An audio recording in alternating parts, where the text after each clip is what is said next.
Diputado señor Marcelo Chile.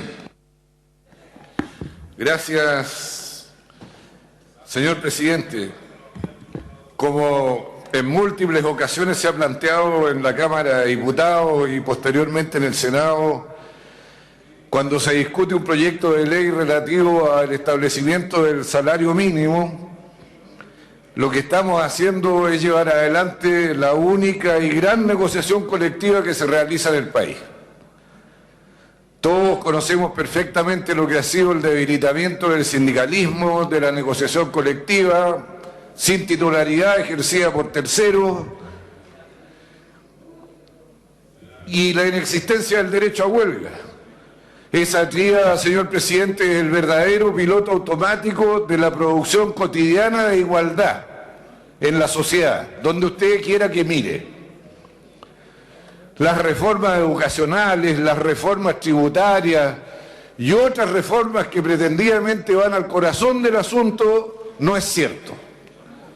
Son un paliativo. Y como aquí hemos renunciado a la negociación colectiva, a la sindicalización automática y al derecho a huelga sin reemplazo de trabajadores, es que adquiere importancia una única negociación colectiva nacional que viene a favorecer, en el caso de Chile, aproximadamente a 1,5 millones de trabajadores, la mayor parte de ellos mujeres y jóvenes. Señor presidente, también en innumerables ocasiones hemos escuchado acá la letanía que dice que este es un proceso eminentemente técnico, donde lo que hay que escuchar es a especialistas y a supuestas comisiones de sabios que tienen que medir lo que ha sido la productividad del trabajo, que tienen que establecer el factor de la inflación, que influye en la determinación del salario mínimo, y determinar el crecimiento y las expectativas de crecimiento del país, para de ahí derivar,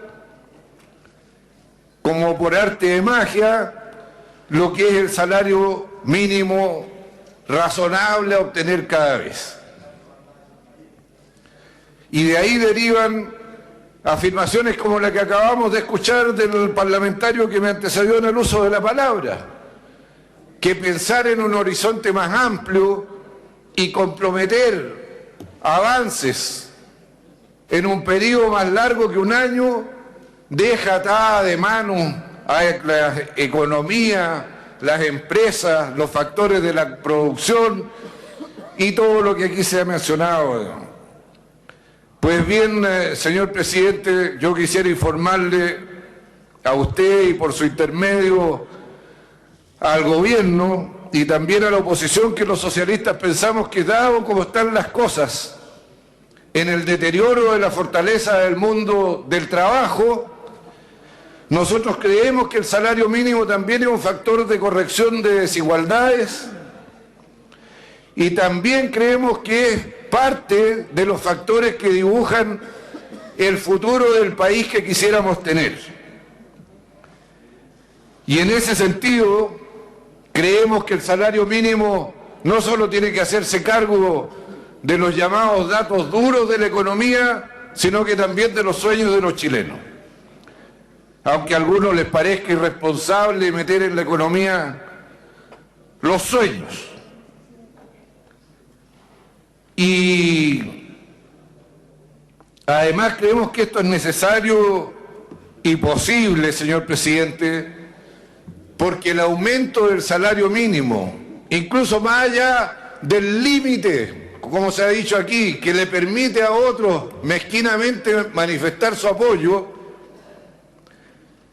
nos permite disminuir las indignidades a que son sometidos los trabajadores y los sectores más pobres de la población con la famosa llamada focalización del gasto público, que discrimina entre ricos y pobres y que casi le pone una señal a fuego a los trabajadores que ganan menos y a los sectores populares que tienen que andar mendigando con una ficha de protección social que les den recursos para sobrevivir, porque ya no es para vivir dignamente.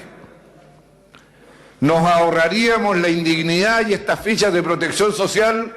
Quiero decirle, señor presidente, que yo le auguro que prontamente va a haber en Chile una marcha de los pobres contra la ficha de protección social, porque es casi como marcar ganado, y es una cuestión irritante, porque separa, como separa el sistema educacional que estamos tratando de superar. Y por eso una política más activa y más audaz en materia de fijación del salario mínimo, señor presidente, nos ahorraría este tipo de cuestiones. Yo creo, señor presidente, que el gobierno tiene que empezar a meditar las cosas más allá del horizonte que le impuso a fuego el neoliberalismo apoyado en la dictadura de las armas en la década del 70 y el 80.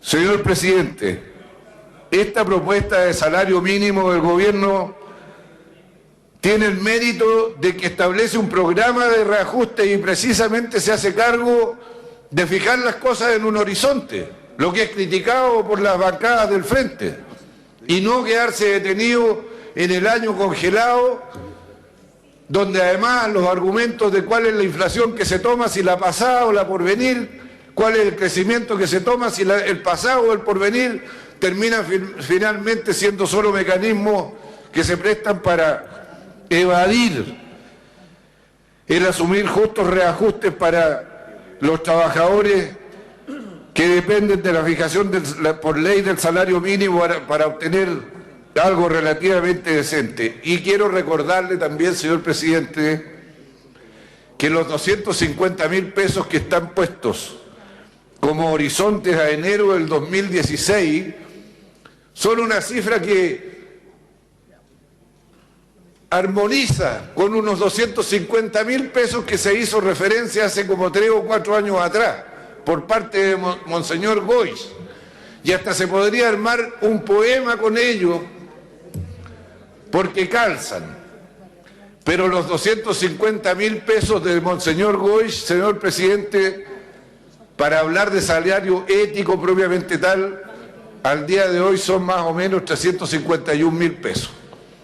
Así que si alguien cree que se puede echar en el nido a partir de enero del 2016, porque hemos logrado una inmensa meta, está equivocado. Este es un proceso de largo aliento, donde hay que remar incansablemente, y toda esta discusión nos la podríamos ahorrar si reinstituyéramos el derecho a la sindicalización automática, a la negociación colectiva efectiva y al derecho a huelga sin reemplazo de trabajadores, que es precisamente lo que yo entiendo que el gobierno se ha comprometido a hacer para haber llegado al acuerdo con la Central Unitaria de Trabajadores para proponer a la Cámara de Diputados el que respaldemos este proyecto de reajuste del salario mínimo. Por último, señor presidente, aunque no tiene que ver directamente con el tema del salario mínimo, quiero decirle que desde las bancadas del frente se dice: hoy día la nueva mayoría es responsable. Antes no lo fue, pero como ha vuelto al gobierno, ahora es responsable. Quiero decirle, señor presidente, que la nueva mayoría siempre fue responsable cuando estuvo en el gobierno, incluso antes como Concertación. Y no fuimos nosotros los que entregamos las cuentas fiscales desequilibradas y los que entregamos el equilibrio macroeconómico destrozado, que es, entre otras cosas, el fundamento necesario de la reforma tributaria que se está llevando adelante. Porque es cierto, 2/3 para educación, otro poco para salud pública, otro poco para pensiones, pero también hay una platita que va a restablecer los equilibrios que estropeó el gobierno de Sebastián Piñera, que de responsable la verdad que no tuvo nada. Reajuste millonarios para sus funcionarios de confianza en el aparato público y lo más mezquinos posible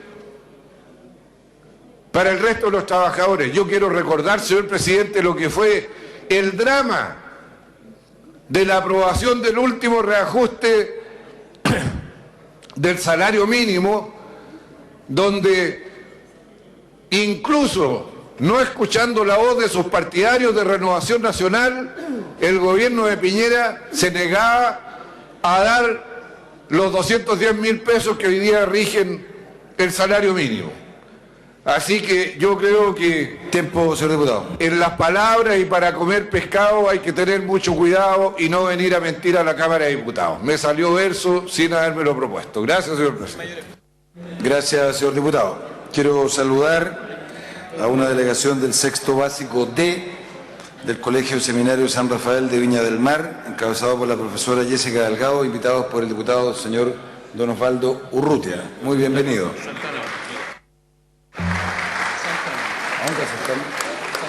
No, espera. Del mismo modo quiero saludar a don Alejandro González, más conocido como Coco Legrand, un gran artista que ha hecho reír a muchas generaciones de chilenos, que se encuentra en nuestras tribunas, invitado por el diputado señor don Pepe Aus.